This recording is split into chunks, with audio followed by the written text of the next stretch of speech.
Shalom Bapak Ibu yang diberkati oleh Tuhan. Malam hari ini kita akan bersama-sama ibadah keluarga.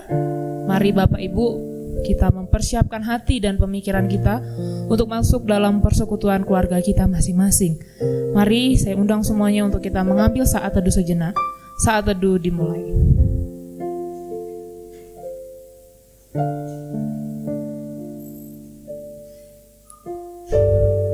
Amin.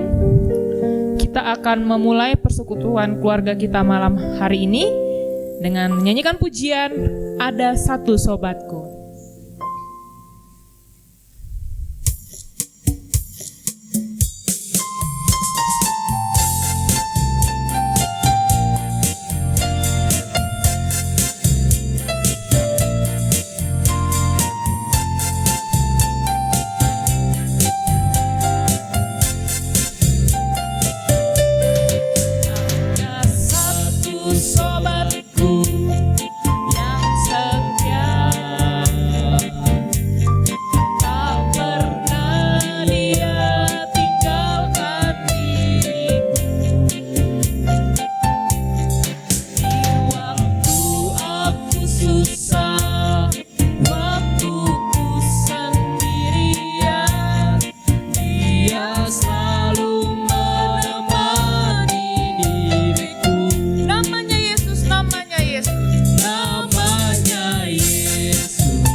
Mari bersama-sama kita berdoa. Bapa di sorga, kami bersyukur untuk malam hari ini. Satu kepercayaan besar Tuhan, Engkau boleh memberikan kami kesempatan untuk sama-sama duduk diam di tengah-tengah keluarga, bersekutu di hadapan Tuhan. Mari ya Bapa, kiranya Engkau boleh menolong persekutuan kami tiap-tiap rumah tangga. Mari Tuhan tolong melalui persekutuan itu kami semakin dekat kepada Tuhan dan semakin erat hubungan kami antar keluarga. Dan berkatilah persekutuan keluarga kami ini Tuhan, kiranya Engkau boleh menolong dan memberkati. Inilah doa kami Tuhan, hanya di dalam nama Tuhan Yesus kami berdoa. Amin. Kita kembali menyanyikan pujian Bapa Engkau sungguh baik.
Mari bersama-sama kita mempersiapkan Alkitab kita. Kita akan membaca Mazmur yang terambil dari Mazmur pasal yang ke-89 ayat yang ke-21 hingga ayat yang ke-30.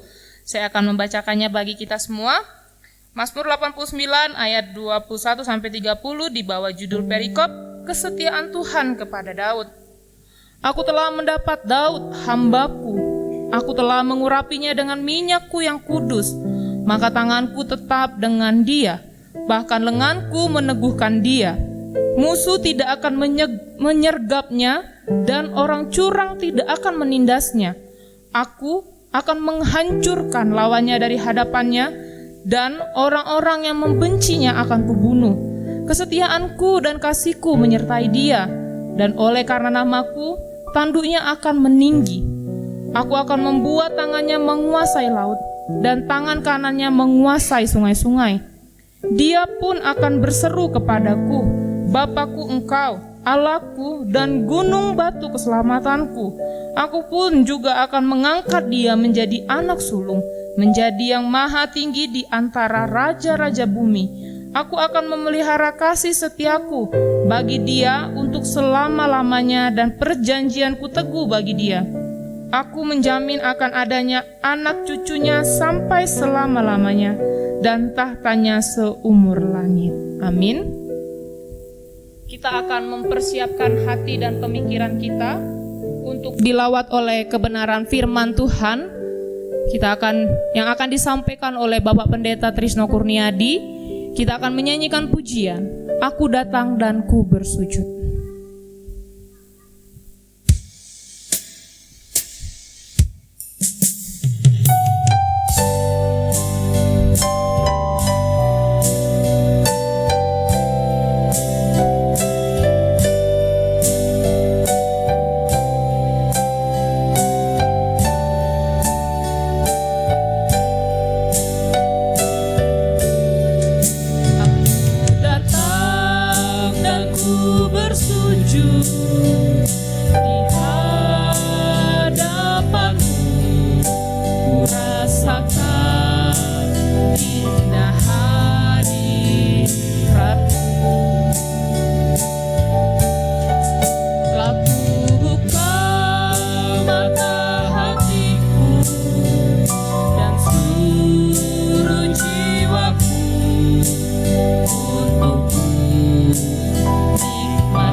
Baik, shalom Bapak Ibu yang dikasihi oleh Tuhan Yesus Kristus. Kita bersyukur pada malam hari ini kita boleh bersama-sama duduk di sekitar kebenaran firman Tuhan. Dan sebelum kita mendengarkan kebenaran firman Tuhan pada malam hari ini, mari kita masuk di dalam doa. Mari kita berdoa. Bapa kami yang di surga, kami bersyukur untuk waktu ini yang Tuhan siapkan bagi kami, keluarga lepas keluarga, untuk boleh ambil bagian di dalam ibadah KRT pada malam hari ini. Dan tiba waktunya kami akan membaca dan mendengarkan kebenaran firman Tuhan. Dan biarlah Roh Kudus menolong kepada setiap kami, baik yang menyampaikan kebenaran maupun kami semua yang mendengarkan kebenaran firman Tuhan. Kami rindu malam hari ini kami diberkati oleh Tuhan melalui kebenaran-Mu. Terima kasih Allah, bersabdalah kepada kami, karena kami telah siap mendengarkan sabda-Mu. Dalam nama Tuhan Yesus kami sudah berdoa. Amin. Baik Bapak Ibu, mari kita membuka Alkitab dari Keluaran pasal 14, ayatnya yang ke-9 sampai ayatnya yang ke-14. Keluaran pasal 14 ayat 9 sampai ayatnya yang ke-14. Kalau sudah menemukan, saya akan membacakan firman Tuhan ini dan Bapak Ibu boleh memperhatikan di dalam Alkitabnya masing-masing. Demikian bunyi firman Tuhan ayat 9. Adapun orang Mesir, segala kuda dan kereta Firaun, orang-orang berkuda dan pasukannya, mengejar mereka dan mencapai mereka pada waktu mereka berkemah di tepi laut dekat Pi Hahirot di depan Baal Zefon. Ketika Firaun telah dekat, orang Israel menoleh. Tampaklah orang Mesir bergerak menyusul mereka. Lalu sangat ketakutanlah mereka. Sangat ketakutanlah orang Israel dan mereka berseru-seru kepada Tuhan. Dan mereka berkata kepada Musa, apakah karena tidak ada kuburan di Mesir, maka engkau membawa kami untuk mati di padang gurun ini? Apakah yang kau perbuat ini terhadap kami dengan membawa kami keluar dari Mesir? Bukankah ini telah kami katakan kepadamu di Mesir, janganlah mengganggu kami, dan biarlah kami bekerja pada orang Mesir. Sebab lebih baik bagi kami untuk bekerja pada orang Mesir daripada mati di padang gurun ini. Tetapi berkatalah Musa kepada bangsa itu, janganlah takut, berdirilah tetap dan lihatlah keselamatan dari Tuhan yang akan diberikannya hari ini kepadamu. Sebab orang Mesir yang kamu lihat hari ini tidak akan kamu lihat lagi untuk selama-lamanya. Tuhan akan berperang untuk kamu dan kamu akan diam saja. Sampai demikian jauh firman Tuhan yang sudah kita baca. Yang berbahagia adalah kita yang baca firman Tuhan serta melakukan di dalam kehidupan dari hari ke hari. Bapak Ibu yang dikasihi oleh Tuhan, melalui teks firman Tuhan yang sudah saya bacakan dan kita dengarkan bersama, dan menyikapi situasi yang terjadi di dalam kehidupan kita akhir-akhir ini, bahkan kondisi bangsa kita sampai saat ini di tengah-tengah pandemi COVID-19 ini. Melalui teks ini saya mengajak kepada kita untuk merenungkan satu pokok pikiran didasarkan pada teks ini, yaitu krisis dan cara mengatasinya. Krisis dan cara mengatasinya. Mengapa pokok pikiran ini saya angkat pada malam hari ini? Seperti yang saya katakan bahwa saat ini bangsa kita diperhadapkan dengan berbagai macam krisis. Baik itu krisis ekonomi, baik itu krisis keamanan, baik itu krisis sakit penyakit karena pandemi COVID-19 ini, juga krisis di dunia pendidikan karena banyak orang tua dan anak stres akibat sistem pembelajaran secara daring atau dalam jaringan. Di samping itu juga ada krisis rohani. Munculnya atau turunnya di dalam kehidupan manusia, dalam menjalin persekutuan bersama dengan Tuhan, di dalam menjalin relasi dengan Tuhan. Malas berdoa, malas membaca firman Tuhan, malas mengikuti ibadah secara daring. Ini adalah tanda-tanda bahwa kita sedang mengalami krisis secara rohani. Bahkan di samping krisis-krisis yang saya sebutkan tadi, kalau kita mendengar di sekitar kita bagaimana perselingkuhan, bagaimana kawin cerai, bagaimana kehidupan rumah tangga yang sudah tidak bisa akur antara suami dan istri, antara anak dan orang tua dan anak. Ini pun terjadi dan ini sebagai tanda-tanda krisis terjadi dalam kehidupan keluarga, juga krisis-krisis yang lain. Inilah yang menjadi dasar mengapa saya mengajak kepada kita semua untuk merenungkan satu pokok pikiran tentang krisis dan cara mengatasinya. Dan yang kedua yang menjadi dasar mengapa pokok pikiran ini saya angkat adalah bahwa saya ingin membagikan berdasarkan teks firman Tuhan ini sebagai orang percaya supaya kita tahu berdasarkan etika Kristen, berdasarkan prinsip Alkitab, di saat kita diperhadapkan dengan krisis, cara apa yang harus kita ambil? Bagaimana caranya kita mengatasi krisis yang terjadi dalam kehidupan kita?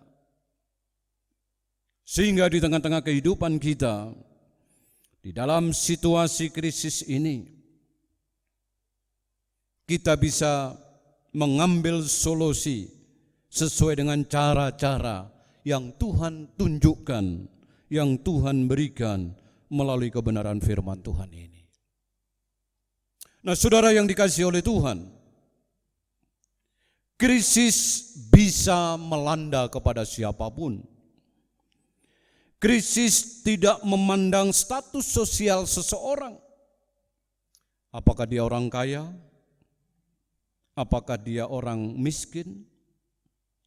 Apakah dia orang berkecukupan? Apakah dia orang berkekurangan? Bisa terdampak oleh karena krisis. Krisis juga tidak memandang jabatan seseorang. Apakah dia seorang menteri, apakah dia seorang gubernur, apakah dia seorang bupati, wali kota. Mereka pun bisa terdampak karena krisis. Ya, seperti yang terjadi yang kita ikutin dalam perkembangan di media sosial. Ada gubernur yang kena COVID, ada bupati, ada wali kota, ada menteri yang kena COVID. Itu yang saya katakan bahwa krisis itu tidak memandang jabatan seseorang. Siapapun bisa terdampak. Termasuk krisis juga tidak memandang jabatan rohani seseorang.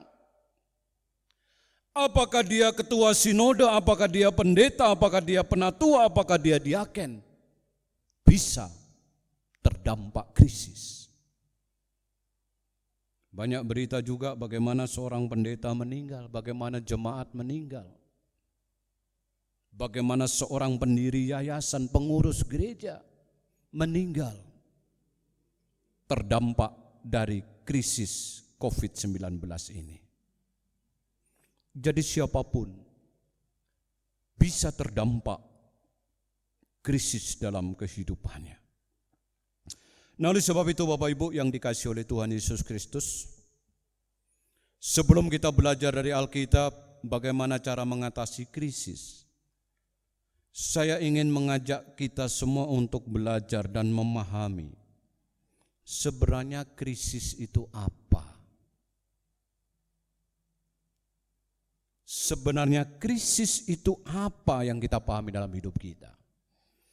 Saya mencatat paling tidak ada 4 penjelasan tentang krisis. Saya mengutip dari beberapa sumber baik dari kamus maupun dari internet. Pertama dikatakan krisis adalah setiap peristiwa yang sedang terjadi. Bapak Ibu boleh garis bawahi peristiwa yang sedang terjadi. Ya, macam-macam, bisa sakit penyakit, bisa masalah ekonomi, bisa masalah-masalah yang lain yang sedang terjadi dalam kehidupan kita. Lalu penjelasan berikutnya, setiap peristiwa yang sedang terjadi mengarah pada situasi tidak stabil, mengarah kepada situasi yang tidak baik, mengarah kepada situasi yang menggoyahkan dalam kehidupan manusia. Dikatakan dan berbahaya yang mempengaruhi individu, kelompok, komunitas, atau masyarakat. Satu peristiwa yang terjadi yang membuat dalam kehidupan manusia itu menjadi tidak stabil, dan peristiwa itu sangat mempengaruhi dalam kehidupan secara individu, kelompok, komunitas, atau masyarakat. Ya, saya bertemu dengan beberapa jemaat dan saya selalu bertanya kalau ketemu jemaat, sedang tanam apa, sedang panen apa, lalu bagaimana harganya. Saya ketemu dengan seorang bapak, saya katakan, lagi panen apa Pak? Ya panen kul, tapi tidak dipanen karena harganya yang hancur dan sebagainya. Beberapa waktu yang lalu salah satu jemaat dari jemaat Bengko datang, dia menceritakan ya sedang panen cabai, tapi harga cabai rawit waktu itu cuma 5.000, bahkan sampai 2.000. Nah, tentunya hal-hal peristiwa yang terjadi sangat mempengaruhi dalam kehidupan seorang petani. Penghasilannya tidak bagus, itu akhirnya juga berdampak dalam ekonomi keluarga dan juga berdampak dalam ekonomi gereja. Jadi dampak daripada krisis itu bisa mempengaruhi ke beberapa segi. Ya, secara sinodal saya melihat hampir 90% pemasukan gereja menurun gara-gara krisis. Nah, kalau sudah pemasukan gereja menurun, tentunya ini juga berdampak kepada sinode. Jadi berdampak tidak baik. Suatu peristiwa yang terjadi yang mempengaruhi dalam kehidupan manusia itu krisis. Lalu dalam Wikipedia dikatakan krisis sering dikaitkan dengan konsep tekanan psikologis. Apa maksudnya tekanan psikologis itu? Tekanan psikologis adalah situasi yang menggambarkan berbagai gejala kesehatan mental dalam hidup manusia. Mulai dari cemas, lalu muncul rasa tidak nyaman atau takut, lalu mudah tersulut emosi, lalu kelelahan secara fisik, dan bingung menyesuaikan dengan kondisi atau situasi. Itu krisis, itu namanya tekanan psikologis. Jadi kalau ada masalah terjadi dalam hidup kita, katakanlah sakit penyakit atau masalah-masalah yang lain, lalu muncul di dalam diri kita rasa takut, rasa tidak nyaman, rasa tidak damai sejahtera, ada rasa khawatir dalam hidup kita. Itu sebenarnya kita sedang dalam tekanan psikologis. Dampak daripada apa yang terjadi dalam hidup kita. Menurut Wikipedia seperti itu. Dan yang ketiga dikatakan berdasarkan budaya oriental seperti Cina, krisis dapat berarti bahaya dan peluang. Di tengah-tengah krisis sebenarnya ada peluang yang bisa kita ambil di tengah-tengah krisis. Memang Bapak Ibu yang dikasih oleh Tuhan Yesus Kristus, kalau kita memperhatikan juga kita di sekitar kita, di tengah-tengah krisis ini, apalagi saat ini ya, saya selalu katakan pandemi COVID ini, itu selalu ada dampak negatif dan positifnya. Terhadap gereja juga begitu. Positifnya ada gereja yang juga dalam pandemi COVID ini ya persembahannya naik. Tapi juga ada gereja yang persembahannya turun. Dampak daripada COVID. Peluang-peluang lain yang saya perhatikan bahwa di tengah-tengah krisis pandemi COVID ini, di samping ada peluang, saya melihat ada kreativitas, muncul kreativitas di dalam kehidupan manusia. Dalam segi pelayanan pun muncul kreativitas. Ya, salah satu contoh saat ini ibadah dilaksanakan secara daring, ini juga bentuk daripada kreativitas di tengah-tengah pandemi. Dengan menyiapkan alat-alat seadanya supaya pelayanan tetap jalan, ini juga satu bentuk kreativitas. Hamba-hamba Tuhan yang selama ini mungkin gaptek, nggak gap teknologi, akhirnya mau belajar juga. Nah ini kreativitas. Ibu-ibu juga seperti itu saya perhatikan. Dampak daripada krisis di samping ada peluang, ada kreativitas, muncul kreativitas dalam kehidupan manusia. Ya seperti masker. Saya melihat ada bentuk-bentuk masker, bentuk wajah dan sebagainya. Nah, seperti masker yang saya pakai ini juga bentuk kreativitas supaya tidak mengalami ngap di dalam bicara atau tidak mempengaruhi dalam kita berkomunikasi, maka disiapkan alat seperti ini untuk ditaruh di dalam masker sehingga itu mempermudah kita untuk bernapas dan berbicara. Kreativitas.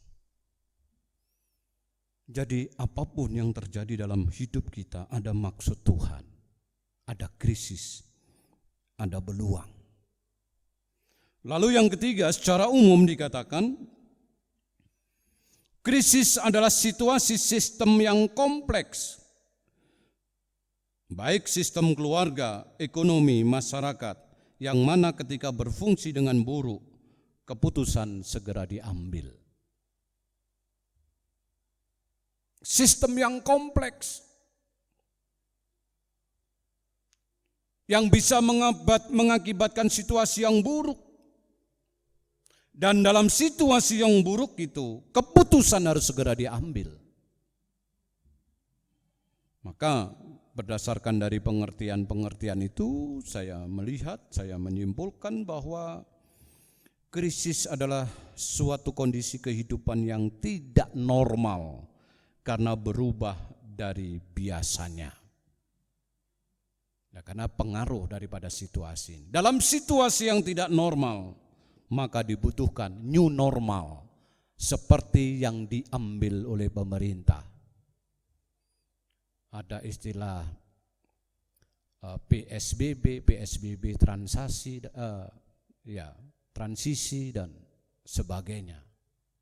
Ini adalah upaya-upaya untuk menciptakan situasi new normal.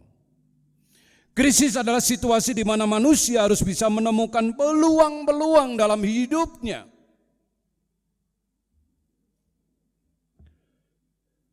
Bapak Ibu yang dikasihi oleh Tuhan, ya banyak di kalangan hamba Tuhan, banyak di kalangan pendeta, banyak di kalangan akademisi bahwa krisis ini berdampak baik di dalam mahasiswa yang menyelesaikan studi baik penulisan karya ilmiah dan sebagainya. Karena yang biasanya ujian skripsi itu harus berhadapan dengan beberapa dosen secara langsung, tapi mereka sekarang bisa ujian dari rumah secara virtual. Dan tentu itu juga sangat meringankan secara psikologis, tekanannya secara mental juga lebih siap dibandingkan langsung berhadapan dengan 4 dosen, 3 dosen yang menguji kita. Krisis juga membuka peluang-peluang untuk memudahkan orang studi. Termasuk yang saya alami, saya mulai semester ini saya akan ikut kuliah secara daring di STT Berita Hidup untuk mengambil program doktoral di bidang pendidikan agama Kristen. Ya, pertemuannya cukup melalui Zoom atau media-media yang lain. Dan tentu itu juga satu peluang bagi saya, dan sehingga juga lebih efektif, tidak harus keluar biaya pesawat ke Solo dan sebagainya. Dan bisa kuliah dari dalam kamar atau kantor. Itu namanya ada peluang tengah krisis. Yang ketiga, krisis adalah situasi di mana dalam keadaan terburuk manusia harus segera mengambil keputusan. Dalam situasi yang sulit, yang mungkin dalam hidup kita tidak ada jalan keluar atau tidak ada solusi menurut kita. Tetapi kita harus cepat untuk mengambil keputusan. Nah, ini Bapak Ibu yang dikasihi oleh Tuhan, pengertian daripada krisis.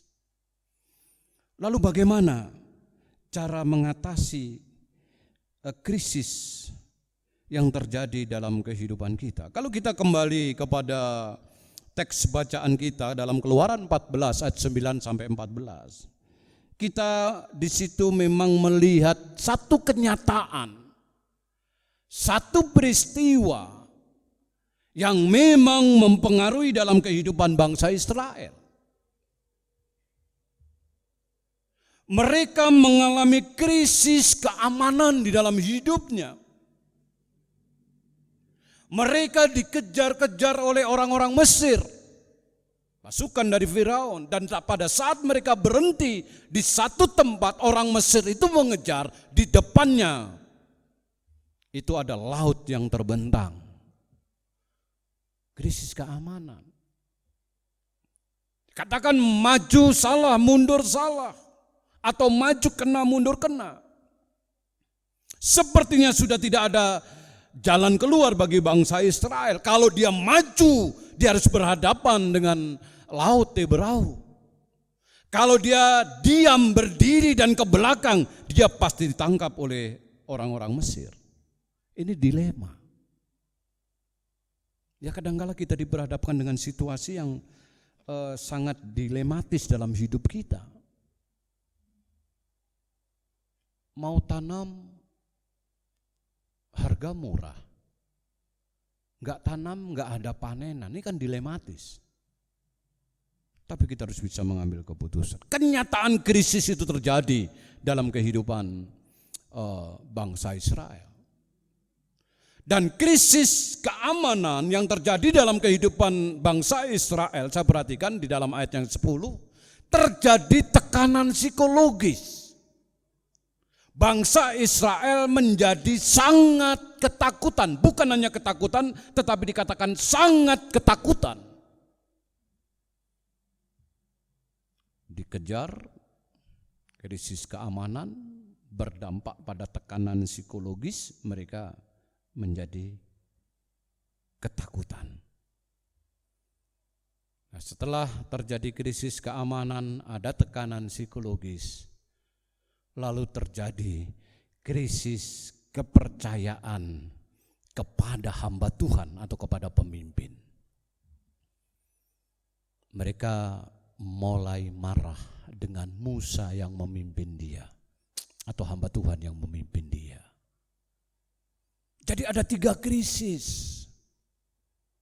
Krisis keamanan, tekanan psikologis, dan krisis kepemimpinan. Krisis kepercayaan. Ya, akhir-akhir ini kan banyak muncul demo yang kita perhatikan untuk menolak undang-undang cipta kerja. Tapi salah satu pengamat mengatakan tujuannya bukan menolak undang-undang cipta kerja, ya ingin menggulingkan presiden dan sebagainya. Akan diadakan mosi tidak percaya kepada RI 1. Ini masalah. Nah, dalam situasi krisis yang dihadapi oleh bangsa Israel, lalu bagaimana cara mereka mengatasi? Saya melihat ada 2 cara dalam mengatasi krisis dalam teks firman Tuhan ini. Yang pertama adalah cara bangsa Israel, yang kedua adalah cara Musa. Cara bangsa Israel mengatasi krisis itu yang pertama adalah mereka berseru-seru kepada Tuhan.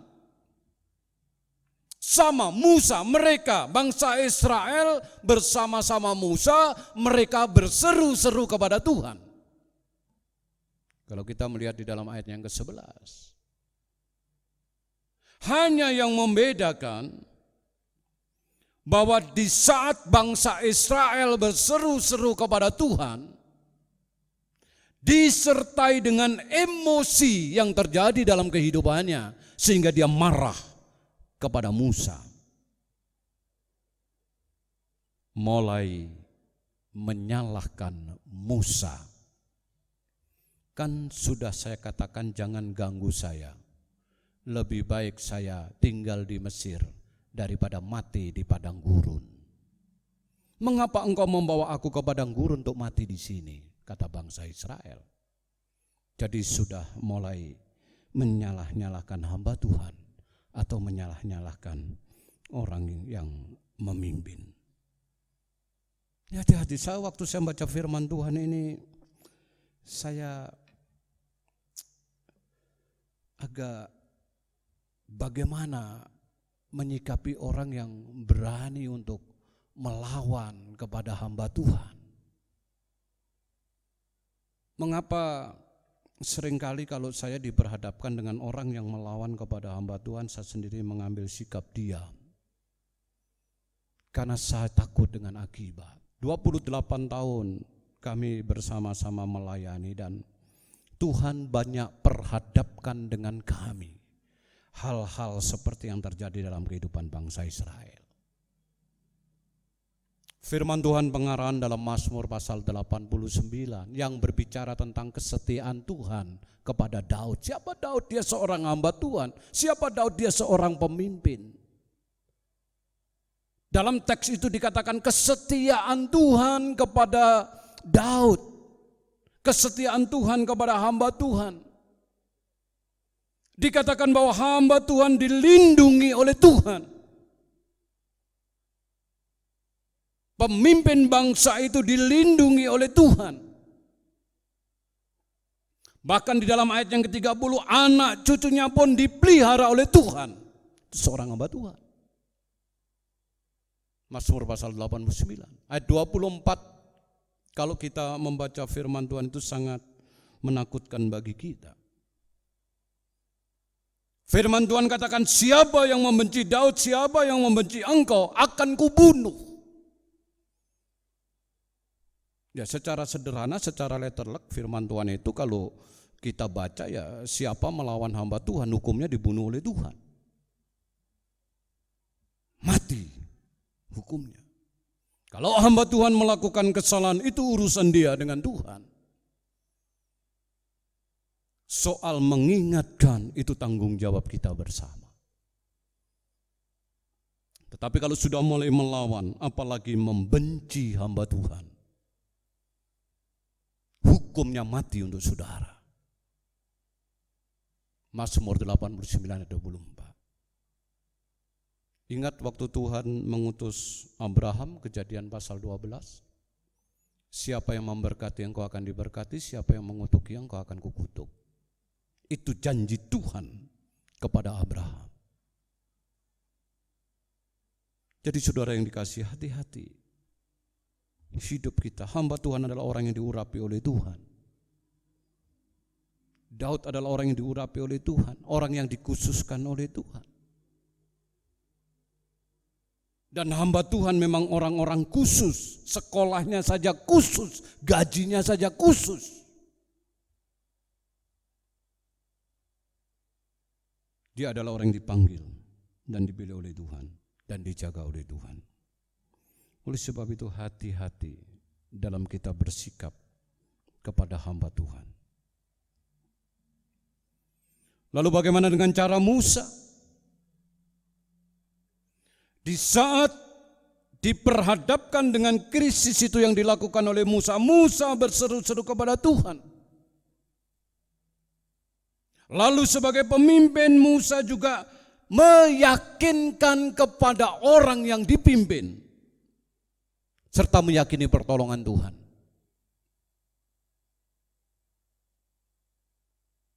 Firman Tuhan katakan, jangan takut. Bangsa Mesir yang kau lihat itu tidak akan kau lihat lagi. Ketahuilah Tuhan menyertai engkau, kata Musa. Kita belajar tanggung jawab Musa sebagai orang yang memimpin di saat ada orang yang dipimpin mengalami krisis. Ada upaya dari hamba Tuhan, ada upaya dari pemimpin itu untuk menguatkan orang yang dipimpin. Bukan malah saling berantem, bukan. Tapi saling menguatkan dan memberikan keyakinan kepada orang yang dipimpin di tengah-tengah situasi krisis. Jadi sangat berbeda cara bangsa Israel dengan cara Musa. Tetapi saya berharap Bapak Ibu yang dikasihi oleh Tuhan, mari kita belajar dari Musa dalam menghadapi situasi krisis. Dan sebagai kesimpulan pada malam hari ini, ada 3 hal yang ingin saya sampaikan sebagai kesimpulan. Yang pertama, krisis bisa melanda kepada siapapun.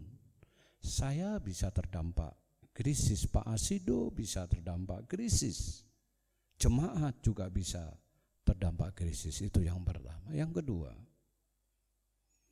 krisis diizinkan oleh Tuhan dengan maksud Tuhan mau melihat apakah kita tetap setia kepada Tuhan atau tidak. Sebagaimana krisis yang Tuhan izinkan kepada bangsa Israel, kalau kita mengingat Ulangan pasal 8 ayat 2-6 mengatakan, ingatlah kepada seluruh perjalanan yang kau lakukan atas kehendak Tuhan Allahmu, di padang gurun selama 40 tahun ini dengan maksud merendahkan hatimu dan mencobai engkau untuk mengetahui apa yang ada dalam hatimu, yakni engkau, apakah engkau berpegang pada perintahnya atau tidak. Jadi ia merendahkan hatimu, membiarkan engkau lapar dan memberi engkau makan mana yang tidak kau kenal dan yang juga tidak dikenal oleh nenek moyangmu, untuk membuat engkau mengerti bahwa manusia hidup bukan dari roti saja, tetapi manusia hidup dari segala yang diucapkan Tuhan. Jadi krisis Tuhan izinkan untuk melihat apakah kita, apakah saya, apakah Bapak Ibu di tengah-tengah krisis ini kita tetap mengandalkan Tuhan. Yang ketiga, yang terakhir, dalam situasi krisis tetaplah yakin akan pemeliharaan Tuhan. Tuhan Yesus memberkati. Mari kita berdoa. Bapa di surga, kami bersyukur kebenaran firman Tuhan yang mengajarkan kepada kami bagaimana kami harus bersikap di tengah-tengah situasi yang amat sulit di dalam hidup kami. Dan biarlah kami belajar dari kehidupan Musa di saat kami diperhadapkan dengan situasi yang sulit, kami tetap mengandalkan Tuhan dan meyakini penyertaan Tuhan.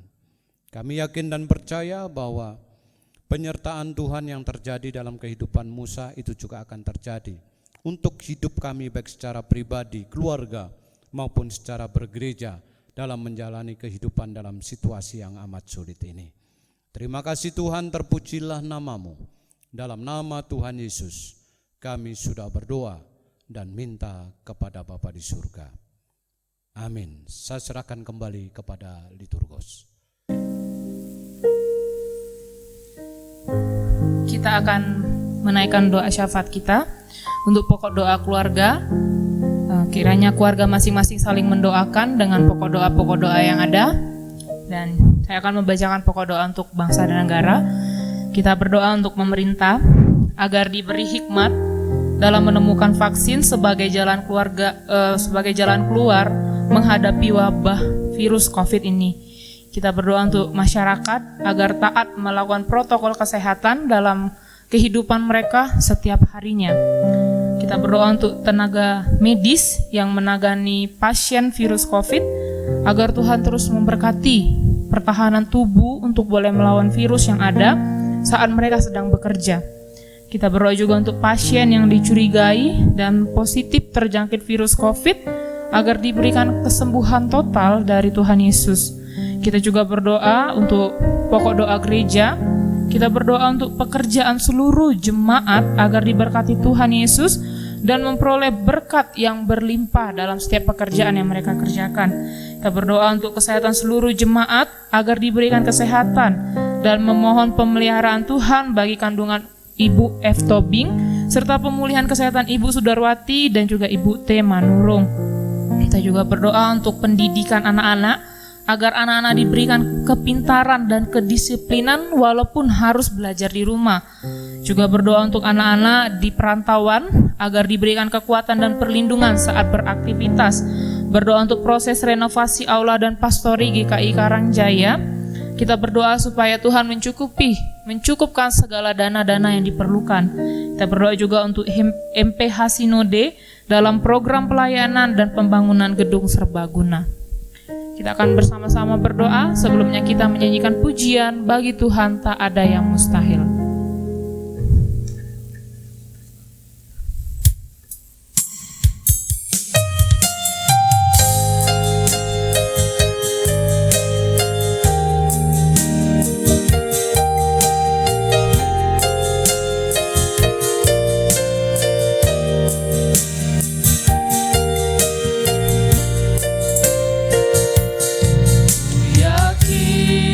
Saat kau berfirman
disediakan bagiku.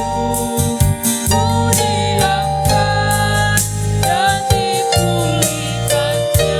Bagi Tuhan tak ada yang Tuhan, tak ada yang mustahil. Bagi Tuhan tak ada yang tak mungkin. Mukjizatnya disediakan bagiku. Ku diangkat dan dipulihkannya. Mari bersama kita berdoa.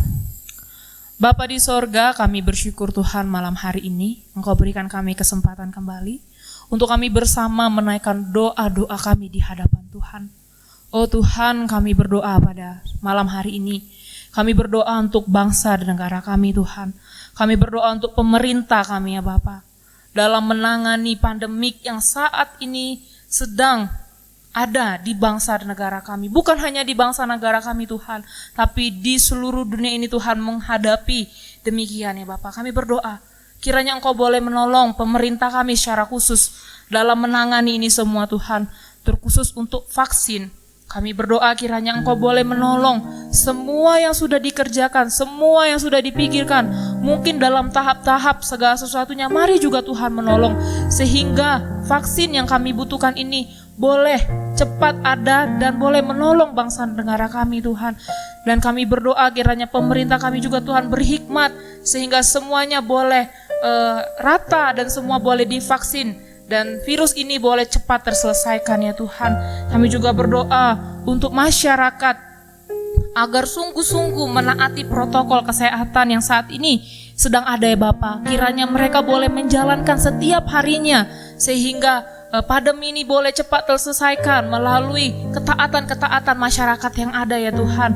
Juga kami berdoa untuk tenaga tim medis yang mungkin menangani langsung pasien-pasien yang terjangkit Tuhan. Kiranya Engkau boleh menolong, memberkati tim medis ya Bapak. Mereka lelah, mereka letih. Kami berdoa di dalam nama Tuhan Yesus, Tuhan berkati mereka.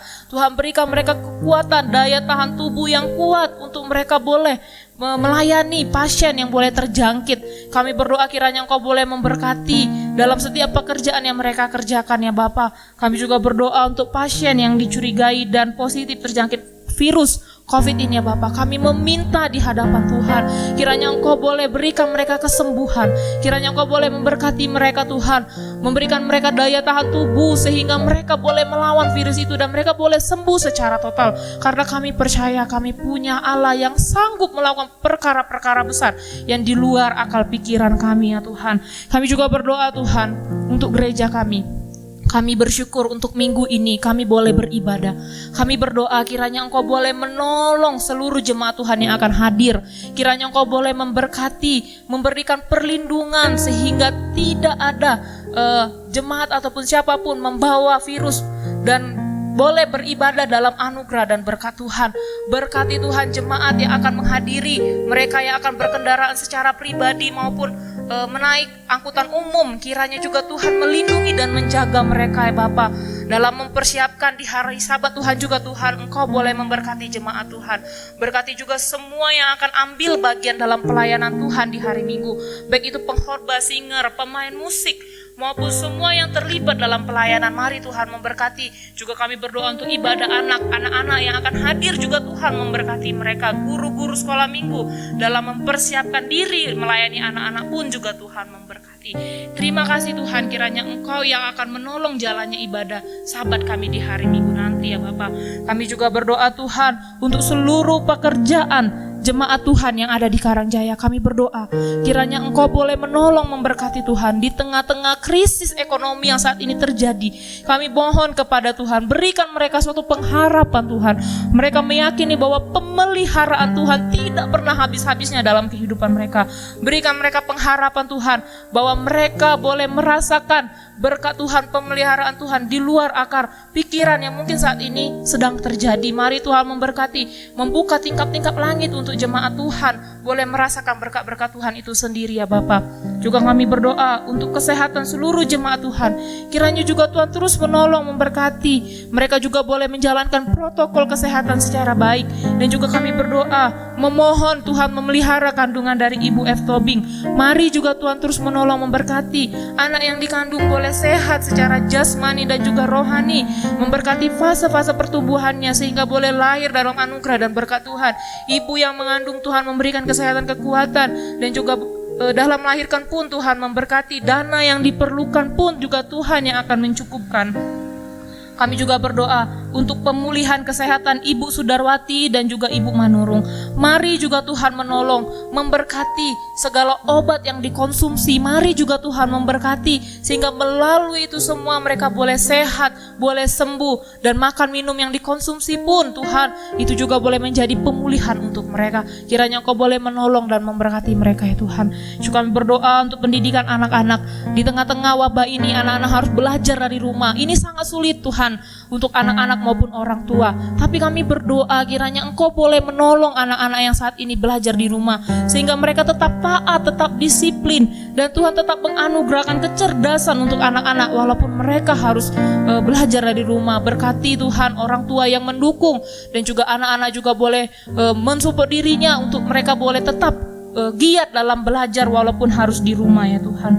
Kami juga berdoa untuk anak-anak yang di perantauan. Kami berdoa sebagai manusia Tuhan, kami tidak mampu menjangkau mereka karena mereka begitu jauh dari hadapan kami. Tapi kami punya Tuhan yang jauh lebih berkuasa menjangkau mereka. Mari Tuhan memberkati mereka, apapun yang mereka saat ini alami, apapun yang mereka saat ini gumuli, mari Tuhan menilik memberkati mereka. Tuhan memelihara mereka dan menjagai mereka. Mari Tuhan memberkati mereka, baik anak-anak yang dalam studi maupun pekerjaan ataupun itu di luar kota. Mari Tuhan memberkati anak-anak Tuhan, jemaat Tuhan yang ada di luar kota ya Bapak. Juga kami berdoa untuk proses renovasi aula dan pastori GKI Karangjaya. Kami berdoa dan kami meminta kepada Bapa di sorga. Kami percaya Tuhan, Engkau yang memulai ini, tanah ini milik Tuhan, pembangunan ini milik Tuhan. Maka Tuhan sendiri yang akan menolong, mencukupkan segala dana-dana yang diperlukan. Dan kami percaya Tuhan, Engkau yang akan memberkati proses renovasi ini ya Bapa. Kami juga berdoa untuk MPH Sinode dalam program pelayanan yang sudah ada. Mari juga Tuhan memberkati sehingga apapun yang sudah dikerjakan dan apapun yang sedang diprogramkan Tuhan, Engkau memberkati semua yang ada di dalamnya. Para pengurus juga Tuhan memberkati, tiap-tiap pelayanan mereka pun Tuhan memberkati. Dan secara khusus kami berdoa untuk pembangunan gedung serbaguna, juga Tuhan yang akan menolong sehingga gedung ini boleh terbangun dalam anugerah Tuhan. Semua orang yang terlibat dalam pembangunan ini juga Tuhan memberkati. Tuhan memberkati dana-dana yang diperlukan, apapun yang diperlukan kami percaya Tuhan menyediakan. Terima kasih Tuhan, terima kasih. Juga kami berdoa untuk pergumulan tiap-tiap jemaat yang mungkin kami tidak ketahui, tapi Engkau menilik dan melihat mereka. Kiranya Engkau boleh menolong. Terima kasih Tuhan, terima kasih. Inilah doa hamba-Mu, hanya di dalam nama Tuhan Yesus kami berdoa. Amin. Kita akan memberikan persembahan. Mari kita mempersiapkan persembahan kita. Biarlah masing-masing memberi dengan kerelaan hatinya, jangan dengan duka atau paksa, karena Allah mengasihi orang-orang yang memberi dengan sukacita. Bawalah persembahanmu.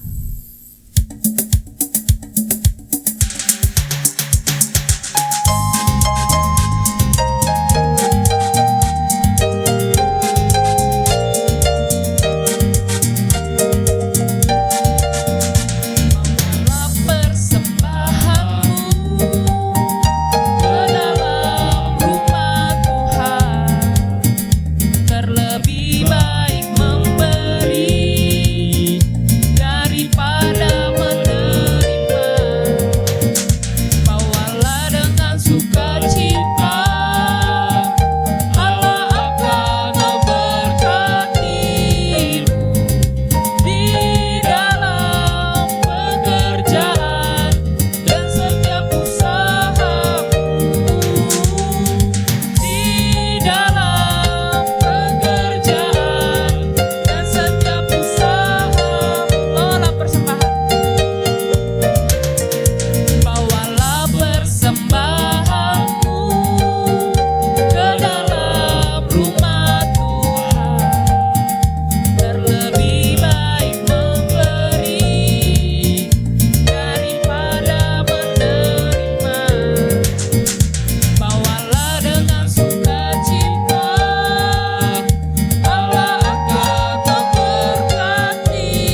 Mari kita berdoa. Bapa di sorga, kami sudah memberikan persembahan kami. Mari juga Tuhan memberkati persembahan kami. Mari Tuhan menolong persembahan kami ini untuk boleh dipakai dalam pelayanan Tuhan di tempat ini. Setiap majelis maupun para hamba Tuhan yang mengelola, mari juga Tuhan memberkati, memberi hikmat sehingga itu semua menjadi kemuliaan bagi nama Tuhan. Terima kasih Tuhan, inilah doa kami di dalam nama Tuhan Yesus yang sudah mengajar kami doa Bapa kami. Bapa kami yang di sorga, dikuduskanlah namamu, datanglah kerajaanmu, jadilah kehendakmu di bumi seperti di sorga. Berilah kami pada hari ini makanan kami yang secukupnya, dan ampunilah kami akan kesalahan kami, seperti kami juga mengampuni orang yang bersalah kepada kami. Dan janganlah membawa kami ke dalam pencobaan, tapi lepaskanlah kami daripada yang jahat. Karena Engkau-lah punya kerajaan, dan kuasa, dan kemuliaan sampai selama-lamanya. Amin. Dengan imanku kuhadapi semua. Kita akan akhiri ibadah ini dengan menyanyikan pujian, dengan imanku kuhadapi semua.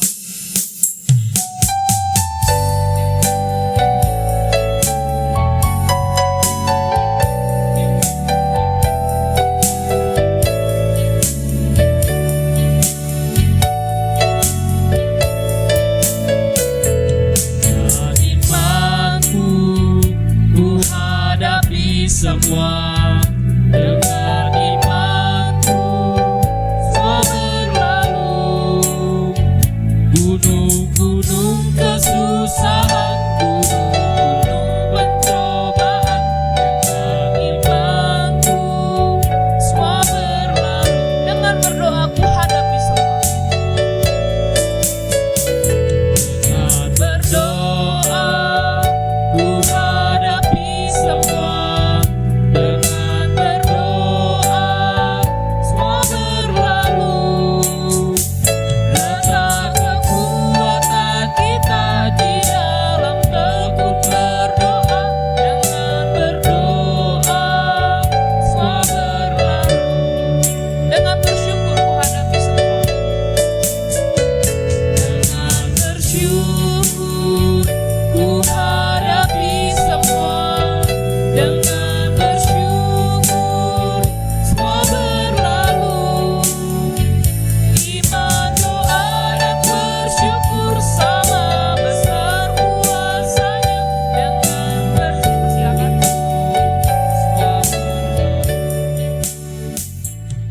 Jemaat, ingatlah akan kebenaran firman Tuhan yang telah diberitakan dan arahkan hatimu untuk menerima berkat Tuhan.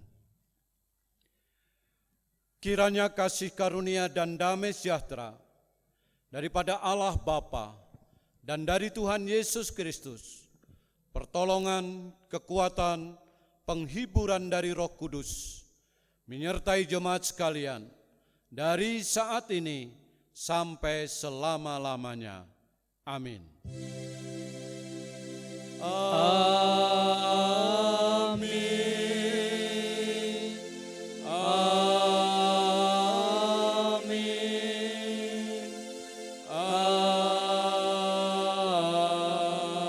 Amin. Saat teduh.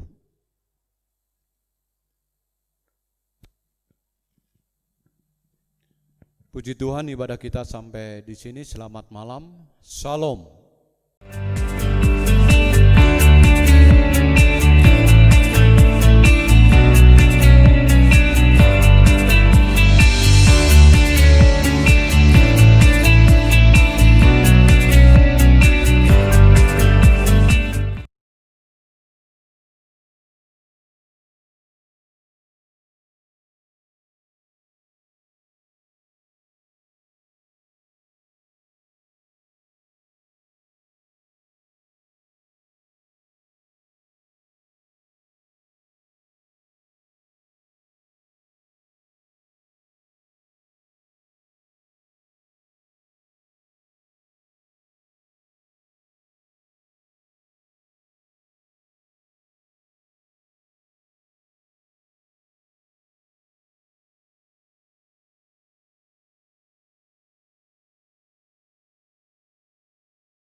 dan memberikan keyakinan kepada orang yang dipimpin di tengah-tengah situasi krisis.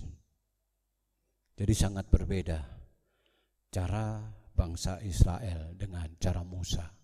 Tetapi saya berharap Bapak Ibu yang dikasihi oleh Tuhan, mari kita belajar dari Musa dalam menghadapi situasi krisis.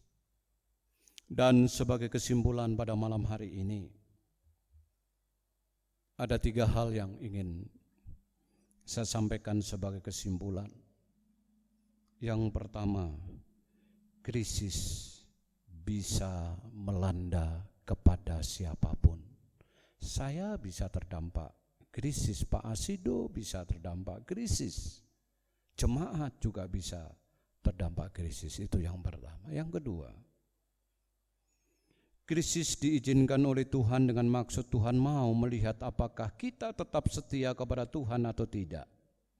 Sebagaimana krisis yang Tuhan izinkan kepada bangsa Israel, kalau kita mengingat Ulangan pasal 8 ayat 2-6 mengatakan, ingatlah kepada seluruh perjalanan yang kau lakukan atas kehendak Tuhan Allahmu di padang gurun selama 40 tahun ini, dengan maksud merendahkan hatimu dan mencobai engkau untuk mengetahui apa yang ada dalam hatimu, yakni engkau, apakah engkau berpegang pada perintahnya atau tidak.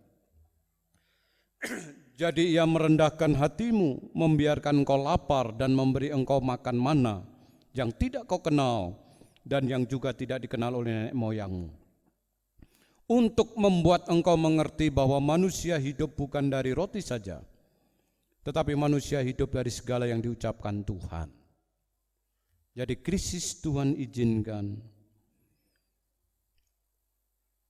untuk melihat apakah kita, apakah saya, apakah Bapak Ibu di tengah-tengah krisis ini kita tetap mengandalkan Tuhan.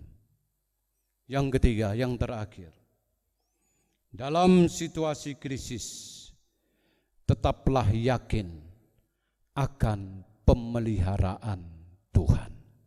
Tuhan Yesus memberkati. Mari kita berdoa. Bapa di surga, kami bersyukur kebenaran firman Tuhan yang mengajarkan kepada kami bagaimana kami harus bersikap di tengah-tengah situasi yang amat sulit di dalam hidup kami. Dan biarlah kami belajar dari kehidupan Musa di saat kami diperhadapkan dengan situasi yang sulit, kami tetap mengandalkan Tuhan dan meyakini penyertaan Tuhan. Kami yakin dan percaya bahwa penyertaan Tuhan yang terjadi dalam kehidupan Musa itu juga akan terjadi untuk hidup kami, baik secara pribadi, keluarga, maupun secara bergereja dalam menjalani kehidupan dalam situasi yang amat sulit ini. Terima kasih Tuhan, terpujilah namamu. Dalam nama Tuhan Yesus kami sudah berdoa dan minta kepada Bapa di surga. Amin. Saya serahkan kembali kepada liturgos.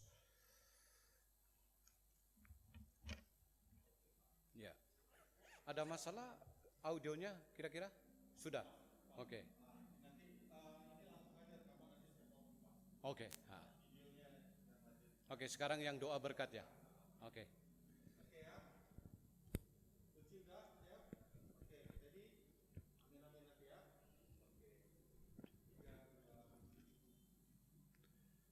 Jemaat, ingatlah akan kebenaran firman Tuhan yang telah diberitakan dan arahkan hatimu untuk menerima berkat Tuhan.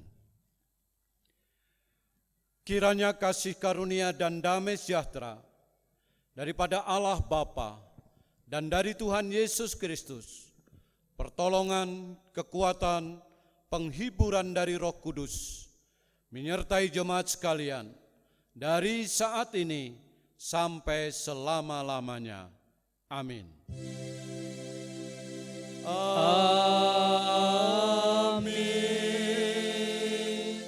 Amin. Amin.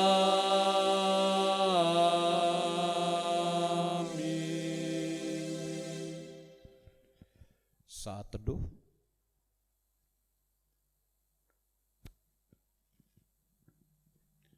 Puji Tuhan, ibadah kita sampai di sini. Selamat malam. Shalom.